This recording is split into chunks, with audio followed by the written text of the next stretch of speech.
Pourquoi ai-je des rêves bizarres? Dans cette vidéo, je réponds à cette question et je vous propose des explications à la bizarrerie du rêve. Mais d'abord, sachez que vous pouvez nous rejoindre sur le groupe Facebook Les Rêveurs. C'est un groupe qu'on a créé cet été avec les autres membres du Labo du Rêve. Et du coup, vous pouvez nous rejoindre pour discuter avec nous, nous poser vos questions, partager vos expériences oniriques. Voilà, n'hésitez pas, le lien du groupe est dans la description et bien entendu, c'est gratuit. Alors d'abord, il est nécessaire dans un premier temps de revenir sur ce mot bizarre. Car le sentiment d'étrangeté est surtout question de point de vue. Le mot bizarre finalement c'est un qualificatif qui dénote un jugement. Le rêve est un langage inconnu et donc bizarre pour un non-initié puisqu'il a ses propres manières d'expression, sa propre grammaire dirons-nous. D'ailleurs j'ai un cours qui s'appelle la grammaire du rêve justement. Et donc si quelqu'un juge l'interprétation des rêves incompréhensible ou si quelqu'un juge son rêve vraiment trop bizarre et donc absurde, eh bien c'est simplement parce que le rêve est incompréhensible pour lui, mais pas pour un interprète, pas pour quelqu'un qui s'y connaît. Je vous propose de vous inspirer de Montesquieu pour approcher le fonctionnement du rêve. Dans son livre Les Lettres persanes, Montesquieu se mettait dans la peau de Perses qui arrivaient en France et qui décrivaient en fait le mode de vie à la française depuis leur propre regard d'orientaux. Et donc ils voyaient le mode de vie à la française avec une certaine perplexité et ce livre a permis de prendre du recul, en fait de proposer aux personnes de prendre du recul sur ce qu'elles considéraient comme normal et comme vrai. Un rêve c'est un peu pareil, il faut un petit peu se mettre dans la peau des Perses de Montesquieu.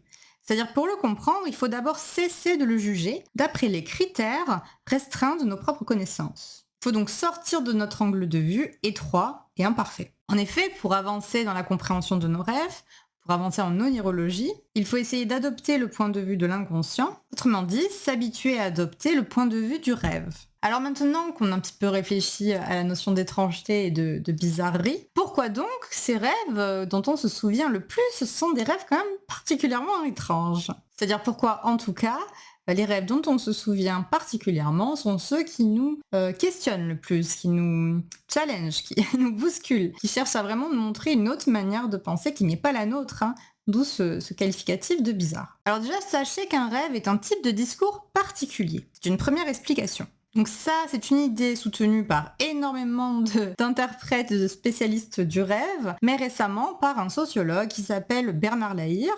C'est une thèse que je valide absolument complètement. Le rêve est un type de discours qui survient dans un contexte particulier pendant le sommeil. Ça signifie que le rêve est donc une forme d'expression de la pensée dans un état de conscience modifié qu'est l'état de sommeil. Alors ça c'est important parce que le rêve n'est pas une pensée désordonnée et hallucinée comme on l'a longtemps cru. Le rêve est un processus normal de la pensée, mais à l'état nocturne. Et donc le rêve a un air bizarre, c'est une pensée qui a un air bizarre, un air étrange, parce qu'on n'a pas la même conscience de ce qui se passe en nous quand on dort que lorsqu'on est réveillé. C'est-à-dire que quand on est réveillé, on a la conscience de ce qui se passe, on a la capacité de réfléchir.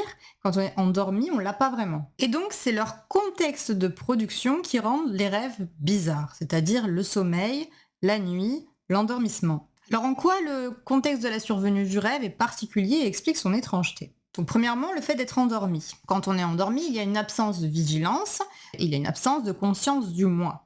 Le moi, c'est ce qui fait que quand je suis réveillée, je peux décliner mon identité, je connais ma personnalité, mes goûts, mon passé, les choses que j'ai à faire, etc. Ça, c'est le moi qui assure la cohérence de la personnalité. Quand on est endormi, le moi n'est plus là, on est dans une espèce d'amnésie. Et quand on est endormi, du coup, l'activité cérébrale se poursuit, mais elle est différente que pendant la journée. Pendant le rêve, nous avons d'autres zones du cerveau qui s'activent, et c'est ce qu'on peut observer aujourd'hui par imagerie cérébrale et électroencéphalogramme. Ensuite, ce qu'il faut savoir, c'est que la pensée pendant la nuit n'a pas accès à la réflexion. La réflexion, c'est le fait de réfléchir. Réfléchir, ça veut dire faire un retour sur une pensée afin de la rendre constructive et organisée. Ce qui permet la réflexion, c'est le lobe frontal. Donc c'est ici. Et cette zone, pendant le sommeil, elle est inactive.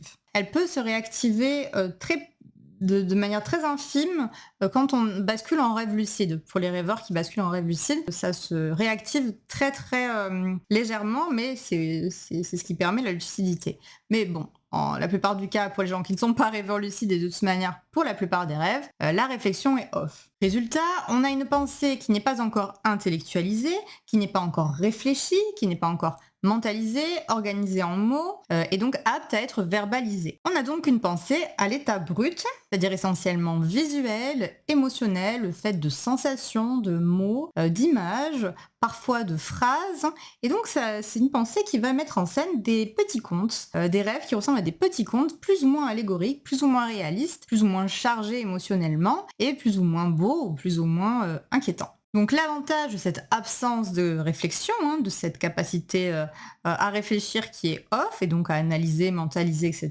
L'avantage, c'est que dans le rêve, l'inconscient a donc tout le loisir de s'exprimer. Et il n'y a rien qui va empêcher l'inconscient de s'exprimer, il n'y a rien qui va filtrer. L'inconscient, qu'est-ce que c'est? L'inconscient, c'est toutes les pensées dont on n'a pas conscience, mais qui nous influencent malgré nous. L'inconscient est donc antérieur à la conscience, c'est ce qu'il y a avant et c'est ce qui la précède. La conscience naît de l'inconscient, mais l'inconscient est avant la conscience. Or, tout ce qui n'est pas encore conscient, tout ce qui est dans l'inconscient, ne peut pas accéder à la réflexion et donc ne peut pas être mentalisé, ça ne peut pas encore être pensé. Donc c'est pour ça qu'un rêve bizarre, c'est un cadeau. Même quand on n'a pas l'impression, parce qu'on le trouve vraiment particulièrement étrange et qui nous met dans une émotion très particulière, mais en réalité, les rêves bizarres, vous pouvez les considérer comme de merveilleux pigeons voyageurs à accueillir. S'ils viennent, c'est pour nous apporter des informations qui sont venues de loin, qui sont venues d'un endroit reculé de notre psychisme, cet endroit qu'on appelle l'inconscient, et ils peuvent nous apporter des informations qu'on détient dans notre fort intérieur et qu'on ignore, des informations sur soi, des informations qui peuvent nous éclairer sur la situation actuelle ou sur une situation en particulier.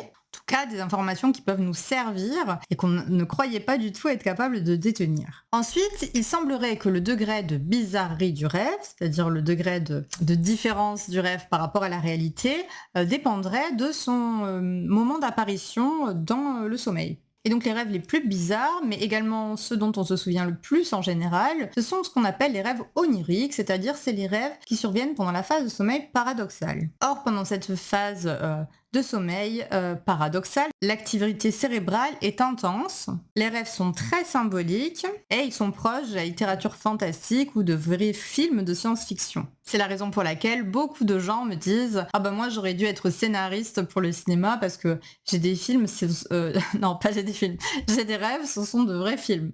À la différence, les rêves du sommeil profond, lent ou léger sont plus faciles à comprendre et plus réalistes en fait, et on a plus de facilité à les relier avec ce qu'on vit réellement, avec des situations courantes de notre vie. Donc à ce sujet, si vous savez en savoir plus sur les rêves pendant les différentes phases du sommeil, je vous invite à aller regarder la vidéo que j'ai fait à ce sujet et qui s'appelle Rêves et phases du sommeil justement. Mais alors, puisqu'on rêve toute la nuit et puisqu'on a des rêves, certains qui sont bizarres, certains qui le sont moins, pourquoi ce sont vraiment ceux qui sont trop bizarres dont je me souviens le plus? Alors, le rêve est donc un processus naturel qui a lieu une grande partie de la nuit, effectivement. On ne se souvient pas de tous nos rêves car on rêve quasiment tout le temps. Rêver est un processus naturel qui n'est pas voué à parvenir à la conscience en réalité. Pendant le rêve, on va s'entraîner pour affronter ce qui nous attend dans la vie. Et la plupart du temps, le processus se fait tout seul. Le lendemain, on va se sentir qu'on aura plus d'énergie, qu'on sera plus capable de faire certaines choses que la veille on rechignait à faire. On aura une vision plus claire des actions à accomplir, voire on aura de nouvelles portes qui vont s'ouvrir parce que tout d'un coup, il y a des choses qui vont se débloquer. Donc ça se fait naturellement. On s'en rappelle plus, mais on va sentir l'influence du rêve le matin ou dans le cours de la journée suivante. Donc quand on se souvient d'un rêve, finalement, c'est plutôt rare,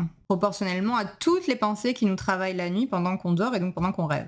Ainsi, si on s'en souvient, si le rêve est clair, ça vaut le coup de s'y pencher. Quand on se souvient d'un rêve, ce n'est pas pour rien. Pour qu'on se souvienne d'un rêve à notre réveil, il faut que le rêve contienne une charge émotionnelle inconsciente relativement forte. Et comme il s'agit d'une charge inconsciente, c'est-à-dire c'est l'inconscient qui force un peu le passage, là, qui insiste, on peut avoir du mal à voir où il veut en venir. Il semblerait que l'inconscient sache lorsqu'il y a une problématique que l'on doit prendre le temps de démêler dans notre vie, là, pour nous aider à avancer. Et donc on se souvient des rêves bizarres parce qu'il y a un truc qui nous choque un peu. Comme si l'inconscient allait mettre des éléments un petit peu choquants pour qu'on dise « Oh, mais qu'est-ce que c'est ça ?» et qu'on s'en souvienne. Comme s'il y avait une astuce du rêve à cet endroit-là. D'ailleurs, parfois, on se réveille en sursaut en se disant « Mais qu'est-ce qui se passe? Pourquoi j'ai rêvé de ça ?» Et c'est là que l'interprétation est intéressante. Pourquoi vous êtes réveillé en sursaut? Quel est ce truc que vous trouvez trop bizarre qui peut être une indication, justement, de quelque chose de vraiment crypté à aller déverrouiller, à aller décoder? En gros, quand il y a rêve trop bizarre, il y a un message de l'inconscient qui ne passe pas. Cela peut être dû à des résistances, c'est-à-dire qu'il y a des choses dans votre psychisme qui empêchent le message de passer parce que ça risque de vous perturber un petit peu ou de chambouler un petit peu vos croyances ou votre vision de la vie, votre perception des choses. Et donc ce sont probablement ces résistances aussi qui expliqueraient la thèse répandue depuis le 19e siècle, hein, mais aujourd'hui totalement infirmée, comme quoi un cauchemar serait un bug du cerveau. Un bug dans le processus d'assimilation des émotions, des souvenirs de la journée, etc.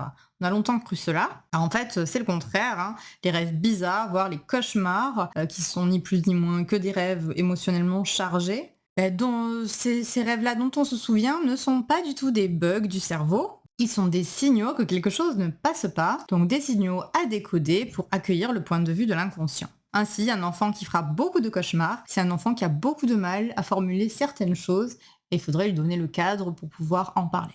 Bon alors maintenant, qu'est-ce qu'on fait de ces rêves bizarres dont on se souvient? Premièrement, on les note. Donc on les note en détail, de manière chronologique, on ne modifie pas le rêve, on essaie vraiment d'être fidèle à ce dont on se souvient.